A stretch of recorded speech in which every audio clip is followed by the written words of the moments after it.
그래서 저 여음구들을 지금 형광펜으로 칠해놓은 여음구들을 제외하면 시조와 구조적으로 형식이 비슷하대요. 자, 시조의 형식 여러분들 외우고 있는 거 시조의 형식은 몇 장? 시조 형식 몇 장이에요? 평시조 기준으로 생각하면 시조는 3장 6구 45자 내외. 그래 잘하네. 3장 6구 45자 내외의 형식을 가지고 있습니다. 이 45자 내외라는 글자 수는 일단 차치하고요. 크게 3장 6구의 틀과 저기 형광펜을 제외한 부분의 틀이 유사하대요. 자, 그러면은 3장 작품을 크게 세 부분으로 나눌 수 있고 그 세 부분을 더 자세하게 쪼개서 한 장마다 두 부분으로 나눌 수 있다는 뜻이죠. 나눠봅시다. 자, 저기 보시면 세 부분으로 어떻게 나눠져요? 눈으로 보이죠? 어떻게 나눠질 수 있겠어? 여기 첫 번째, 두 번째 줄 하나 묶고 그 다음에 여기 두 번째 부분 이렇게 세 번째 부분으로 나눌 수 있죠. 자, 그러면 이제부터 여러분들의 상상력을 발휘해봅시다. 저기 여음구 없애고요. 그 다음에 달아, 높이곰, 도다사, 머리곰, 비치오시가 두 줄로 되어 있지만 그 두 줄을 한 줄로 만드세요. 자, 그러면은 시조의 형태랑 비슷하죠. 3장이 이렇게 한 줄씩 세 줄이 있는 거랑 형태가 비슷하지. 자, 그리고 그 한 줄을 당연히 저기 줄이 바뀌어 있는 대로 나누면은 여기가 1구, 2구, 3, 4, 5, 6, 9가 되죠. 6개가 되죠. 자, 이렇게 봤을 때 형식이 시조의 형식과 유사하다는 점을 알 수 있습니다. 자, 그럼 이게 왜 중요할까? 이 얘기를 왜 할까? 자, 이게 왜 중요하냐면 시조는 우리나라의 독특한 고유의 서정 관례입니다. 그런데 이 시조가 처음에 이제 시조를 연구할 때 이때 당시에 시조는 너네 나라에서 처음 만든 게 아니라 중국에서 영향을 받았어. 중국의 한시의 영향을 받았어. 내지는 일본의 하이쿠라는 짧은 단시가 있는데 자, 그거에 영향을 받았어. 이런 연구들이 굉장히 많았던 거야. 1920년대, 30년대 때. 자, 그러면 당연히 그때 국문학자들은 어떤 걸 목적으로 이 시조를 또 연구했겠어? 아니야. 우리 고유의 갈래야. 우리 고유의 형식이야. 라는 걸 목적으로 연구를 했겠죠. 연구를 해보니까 이 시조의 형식이 한시나 하이쿠가 생기기 이전부터 있었던 거죠. 그래서 고대가요에도 이 시조 형식 저 보니까 되게 비슷한 거야. 그래서 우리 시조가 그때 고려 말 조선 초에 만들어졌지만 조선시대라고 통칭할게요. 조선시대 때 만들어진 게 아니라 사실은 아주 그 옛날부터 삼국시대부터 그 형식이 있었고 이 형식이 조금씩 변해가면서 시조까지 발전해 온 거야. 그러니까 시조는 뭐 중국이나 일본의 영향을 받은 게 아니라 우리나라 고유의 서정갈래 형식이야 라는 게 성립이 됩니다. 지금 사실 고대가요랑 시조만 있지만 요 사이에 향가도 같은 형식의 영향을 받고 있어요. 그래서 창기파란가 할 때 간단하게 언급을 할 겁니다.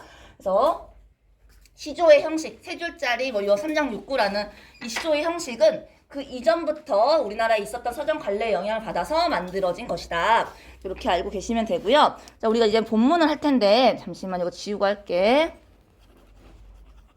안타깝게도 우리 교과서에 있는 정읍사 본문도 현대어 번역이 되어 있지 않습니다. 오른쪽에 어휘풀이가 되어 있긴 한데 이 어휘풀이 보면서 한다 하더라도 일단은 몇 개는 알아야지. 너네가 중세국어 어휘를 알아야지 나중에 어떤 작품을 만나든지 해석하더라도 해석할 수 있을 거 아니야. 그래서 몇 개만 정리를 하고 본문 읽어볼게요. 중세국어 고전문학 분석할 때 가장 난감한데 사실은 되게 쉬운 거. 저 아레아가 변하는 거죠. 아레아는 17세기 근대국어가 되면은 저 형태가 소실됩니다. 저 형태가 소실되고 두 개로 바뀌죠. 두 개의 모음으로 바뀌죠. 첫 번째 음절에선 주로 뭘로 바뀌어요? 작년 시험에 나왔잖아. 뭘로 바뀌어요? 첫 번째 음절에서는 아로 바뀌고 두 번째 음절 이하에서는 으로 바뀝니다. 물론 모든 첫 번째 음절에서 다 100% 아로 바뀌고 모든 두 번째 음절 이하에선 다 으로 바뀌는 건 아니고요. 대체적으로 경향성이 그렇다는 거예요. 왜냐하면 자연스러운 언어 현상을 나중에 규칙으로 만든 거니까. 귀납법이 없으니까. 자, 그리고 여기 보시면 첫 번째 줄, 작품의 첫 번째 줄 보시면 달하, 높이곰, 도드샤라고 돼 있어요. 자, 저거의 하는 용진아, 그다음에 상민아처럼 또야, 진수야처럼 사람 이름 뒤에 붙을 때 아나 야가 붙죠. 자, 이렇게 누군가를 부를 때 붙이는 호격조사인데요. 이 하는 이 하 앞에 붙는 말을 높여줄 때 붙이는 겁니다. 높은 사람을 부를 때, 높은 존재를 부를 때 붙이는 호격조사예요. 그래서 하는 높임의 호격조사이기 때문에 현대어로 해석할 때는 누구누구님 또는 뭐뭐이시여 이렇게 해석을 하시면 됩니다. 그래서 선생님이 아까 저거 해석할 때 달님이시여 라고 해석을 했었죠. 자, 그리고 여기 보시면 높이 곰 도다샤 머리 곰 빛이 오시라 이렇게 돼 있죠. 여기에 곰, 이 곰자는 앞에 말을 강조해주는 전미사인데요. 이런 어려운 말 놔두고요. 그냥 앞에 말을 2번 반복해서 읽으면 됩니다.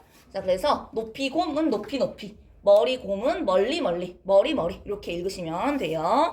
자, 마지막으로 이 작품에서 가장 많이 쓰이고 있는 어미가 뭐냐면 뭐뭐 욜쉐라, 점그 롤쉐라 이게 있는데, 자, 이 리을 받침에 쉐라라는 어미가 붙은 것은 뭐뭐 할까 두렵습니다 라는 뜻으로 해석하시면 됩니다.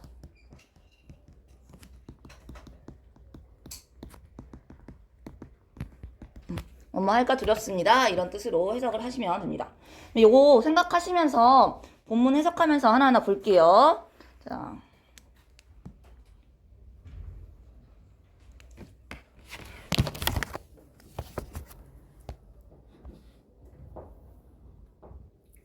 달하 높이 곰 도다샤 달님이시여 높이 높이 돋아주세요.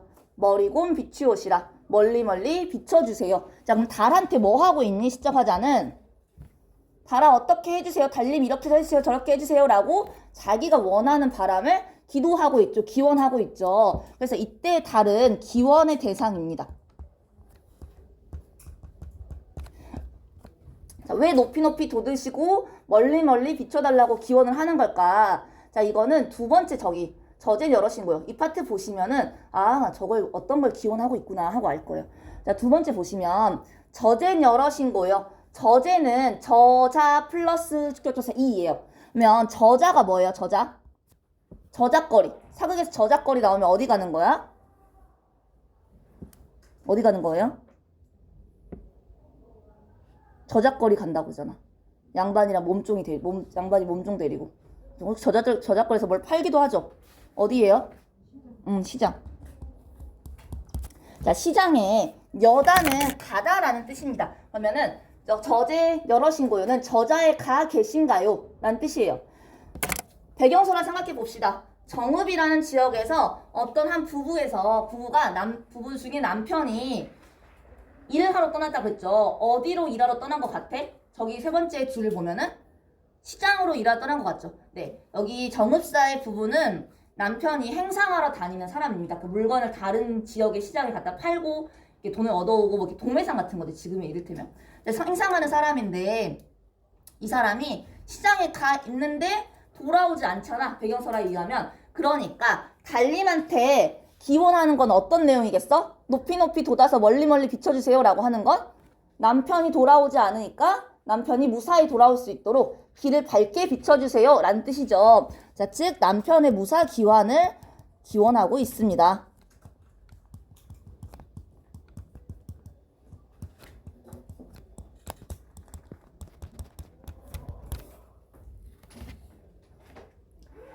자, 그러면 다시 밑으로 내려와서 저젠 여럿인 거요.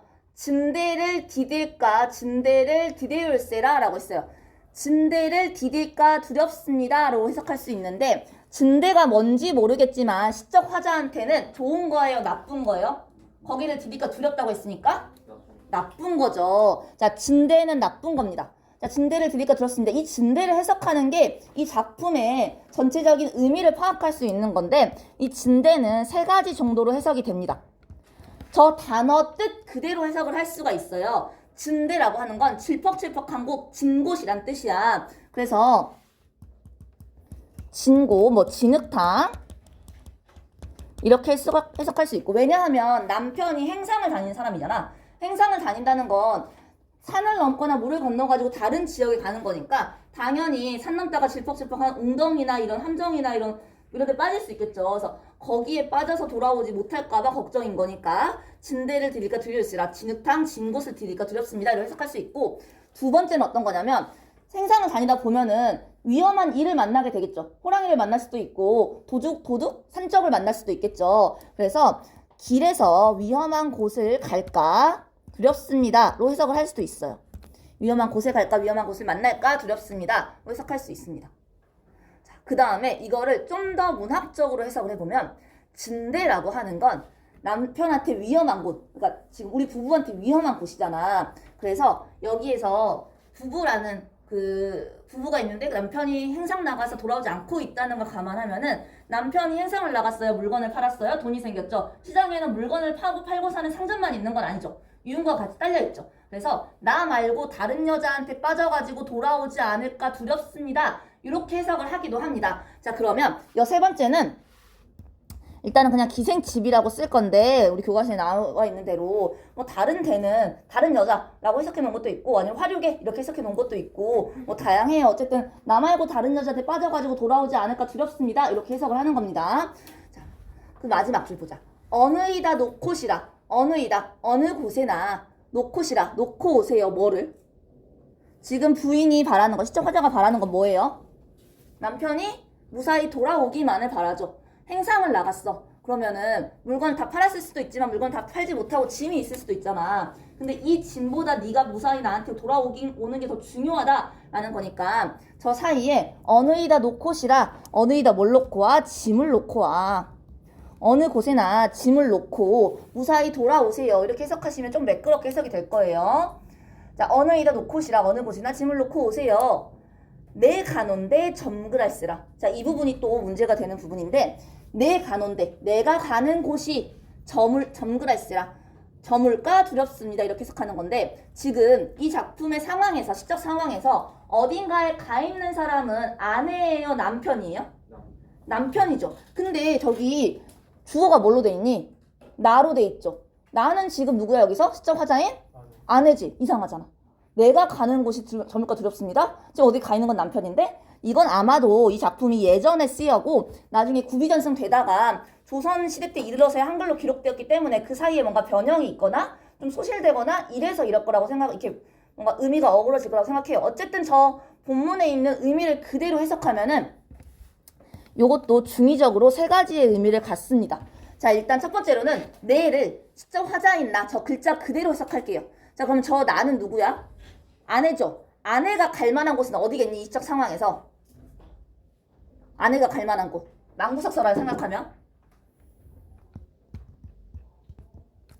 아내가 망부석서라니까 남편을 기다리러 가겠죠. 자, 남편이 오는 그 남편의 마중길 남편이 오는 길을 마중하러 갔는데 그 길이 저물까 두렵습니다로 해석을 할 수 있습니다. 첫 번째로는 아내의 마중길이라고 해석할 수 있고요.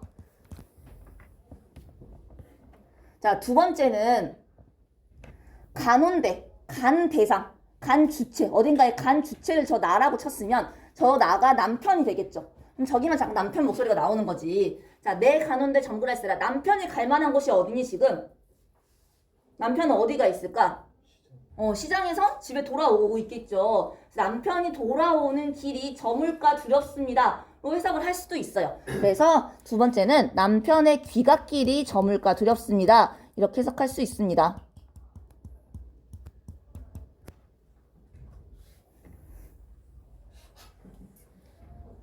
자, 세 번째는 내 가논데 점그랄쓰라를 이 작품이 아내가 행상 나간 남편을 기다린다는 이 상황에서 좀 더 문학적으로 해석해보면 우리 문학에서 어디 가는 곳, 가는 길을 인생을 의미하기도 하죠. 자, 그렇게 해석했을 때 내 가논데는 우리 부부가 가는 인생이 저물까 두렵습니다. 이렇게 해석을 할 수도 있습니다. 남편이 위험한 곳을 만나서 안 오든 기생집에서 돈을 탕진하고 안 오든 간에 어쨌든 남편이 안 오면 우리 집 가정은 파탄나는 거잖아. 그래서 부부의 인생이 저물까 두렵습니다. 이렇게 해석을 할 수도 있어요. 자, 이렇게 저렇게 해석해 봤을 때 결국 이 정읍사라는 작품의 시적 상황은 뭐예요? 시적 상황. 시적 화자가 여자고 아내고 남편은 해상나가 있어요. 자, 그러면 뭐 하는 상황이에요? 안 오는 남편을 기다리는 상황이죠. 자, 즉 임과 떨어져 있는 상황, 임과 이별해 있거나 이미 내 곁에 없는 임의 부재 상황을 겪고 있고, 이 상황에서 시적 화자인 아내가 느끼는 정서, 아내의 심정은 뭐예요? 아내는 어떤 감정을 느끼고 있어? 불안함, 그쵸? 걱정됨, 또 남편이 무사히 돌아왔으면 하는 보고 싶어하는 마음이 있죠. 그래서 시적 화자는 임과 이별한 상황에서 임에 대한 그리움과 걱정을 느끼고 있습니다. 자, 이거 왜 했냐면은 요게 송민국과 시적 상황이 똑같아요. 그쵸? 자, 송민국도 임과 이별한 상황에서 임을 보고 싶어하고 임이 잘 지내시는지 걱정하고 있죠. 자, 우리 한국문학의 특징 배울 때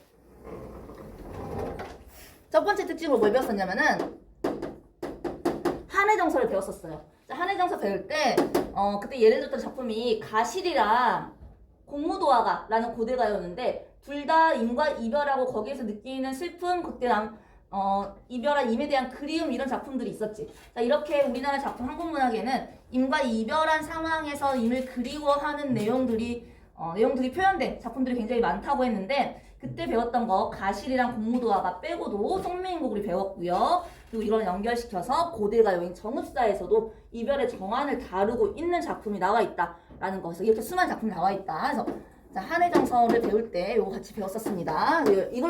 이걸로 지금 연결시켜가지고 작품을 엮어서 보는 거예요. 자, 그 아래 보시면 한시가 있습니다. 자, 요 한시도 당연히 무슨 내용이겠어, 그러면? 송민국이랑 같이 엮일 수 있는 거니까 시적 상황이 비슷하고 여기서 느끼는 시적 화자의 정서가 비슷하겠구나 이 느낄 수 있죠. 우리 뭐 내신이야 단독 문학 지문이 나오기도 하지만 사실 모의고사 보거나 아니면 너네가 문제집 풀어보면 문학은 단독 작품으로 단독 지문이 나오는 경우가 거의 없죠. 보통은 주제가 비슷하거나 아니면 작가가 똑같거나 아니면 시적 상황이 비슷하거나 아니면 아예 반대되거나 하는 식으로 어떤 특정한 엎드린 사람들 일어나세요. 쿠션 빼시고요. 쟤 깨워라. 쟤 누구냐 쟤 홍진수 쟤. 그래서 시적 상황이나 주제랑 비슷하게 엮어서 복합 지문을 내잖아요. 그래서 우리가 이제 너네가 고2니까 그리고 국어를 안 할 수는 없을 테니까 공부를 하실 때 우리 교과서가 이렇게 다른 그러니까 본문하고 비슷하거나 아예 다른 내용의 작품들이랑 같이 많이 엮어놨어요. 그래서 어떤 작품이랑 엮이면 좋을지를 계속해서 생각해서 보시면 나중에 문제 풀 때 훨씬 모르는 작품이 나오거나 그래도 괜찮겠죠. 할만하겠죠. 자, 그거 생각하시면서 나번도 볼게요. 자, 나번은 한시입니다. 왼쪽처럼 쓰여져 있던 것을 나중에 공부해야 되니까 교과서에 실어야 되니까 오른쪽처럼 한글로 번역해 놓은 거예요. 우린 당연히 오른쪽으로 볼 겁니다. 자, 근래 안부는 어떠신지요? 라고 안부를 물었어요. 안부를 묻는다는 건 이 안부를 묻는 사람과 안부의 대상은 자주 보는 사이예요? 아니면 잘 못 보는 사이예요? 잘 못 보는 사이죠. 즉, 이 안부를 묻는 사람은 지금 이 시적 화자와 떨어져 있습니다. 이 앞에 뺐다. 나 빈자리 해놨다.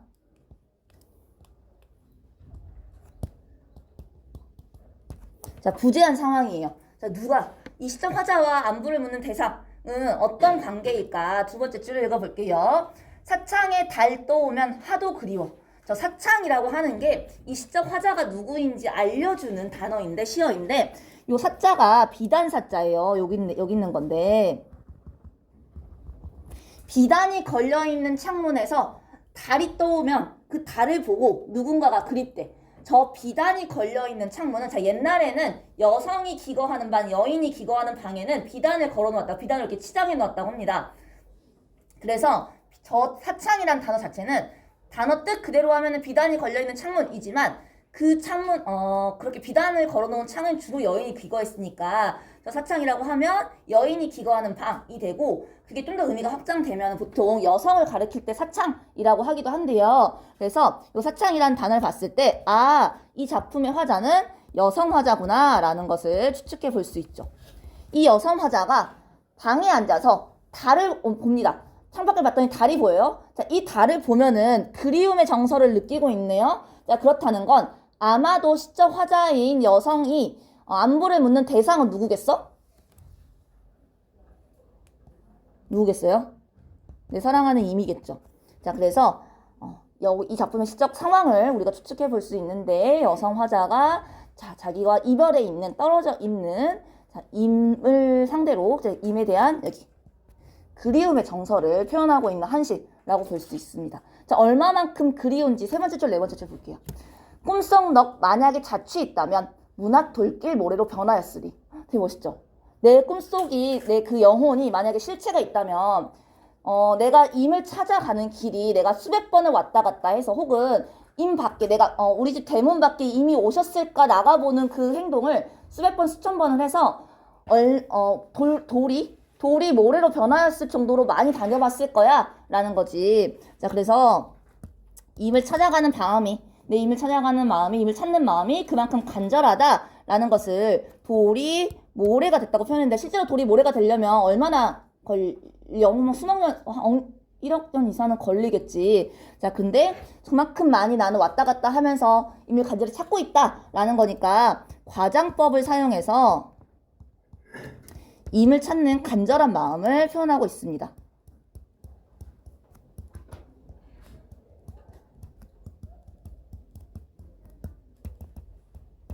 나는 임을 이만큼이나 그리워한다라는 거죠. 돌길이 모래로 변하였을 만큼.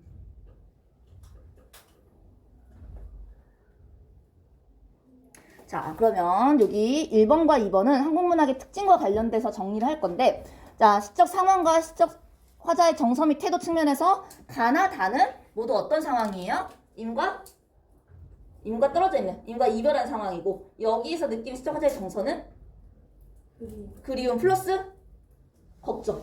안부를 묻는다는 건 잘 지내는지 걱정하는 마음이 담겨 있죠. 그래서 그리움과 걱정의 정서가 담겨 있습니다. 자, 두 번째는 한국문학의 특징을 내용상으로 보지 않고 표기 측면에서 볼 거예요. 우리가 한국문학이라고 하면 한국인의 정서와 사상을 뭘로 적어야 돼? 한국어로 적어야 돼. 어디에서 창작한 작품, 그리고 장소는 한반도에서 창작된 작품이라고 했었죠. 일단은 기본적으로는 요 세 가지 조건을 갖추어야 하는데, 자, 지금 우리 송미인국, 그리고 정읍사, 여기 정읍사, 그리고 이 아래에 자술이라는 한시를 생각해 볼게요. 송미인국은 그 세 가지 조건을 다 갖추었어요. 한국인의 정서와 사상을 한국어로 썼어요. 한글로 썼던 거니까. 한국어로 썼고, 한반도에서 지었어. 자, 그러면 가에 있는 고대가요는 구전됐다고 했었어요. 자, 구전되다가 나중에 한글로 기록이 됐죠. 백제 때부터 쭉 구전되다가 조선에 이르러서야 훈민정음이 창제되고 나서야 한글로 기록이 된 거예요. 그러면 보통 그 기록된 시간보다는 사실 구전된 기간이 훨씬 더 긴 거지. 자, 구전이 됐고요. 나번은 한시입니다. 한시라는 거는 뭘로 쓰였다는 뜻이에요? 한문으로. 그치. 한문으로 쓰였다는 뜻이죠. 자, 그러니까 정읍사랑 저 자술은 한국인의 정서를 한국어로 한반도에서 창작한 작품 그 조건 중에 두 번째 조건은 충족시키지 않아요. 한국어로 쓰여있지 않았거든요. 자, 그럼에도 불구하고 우리는 저 두 작품을 한국문학의 범주에 포함시킵니다. 왜요? 왜 그럴까요? 한국어로 쓰여있진 않지만 한국인의 정서를 담고 있으니까. 자, 두 번째로는 구전되는 것도 당시에 우리나라 글이 없었기 때문에 우리나라 사상을 우리 말로 담고 있어서 글이 없었으니까 당연히 기록은 될 수 없었던 거잖아. 자, 그래가지고 저 정읍사도 구전되던 정읍사도 한국문학을 포함시키고 한시로 창작된 건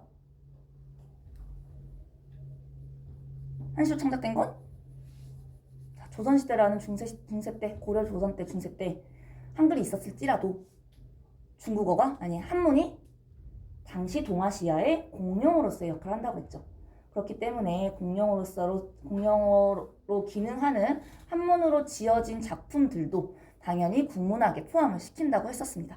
자, 그래서 결론은 정읍사든 송민국이든 그 아래 있었던 자술이라는 한시든 전부 다 한국인의 정서를 포함하고 있고 공용어로서의 한문도 한국어에 포함을 시켰으므로 전부 다 한국문학의 범주에 포함을 시킨다. 이렇게 정리를 할 수가 있습니다. 자, 그래서 우리가 지금 정읍사랑 자수를 송민국이랑 엮어서 배운 것은 정서, 시적 화자의 정서와 태도가 비슷하기 때문이고, 그리고 비슷하면서도 한국문학의 특징으로 봤을 때 좀 다른 특징들, 비교할 만한, 대조할 만한 특징들이 있기 때문에 이제 그거를 한번 확인해 보려고 같이 엮어서 봤죠. 자, 그러면 송민국을 보시면, 우리 송민국 볼 때 춘신연주지사예요, 송민국은.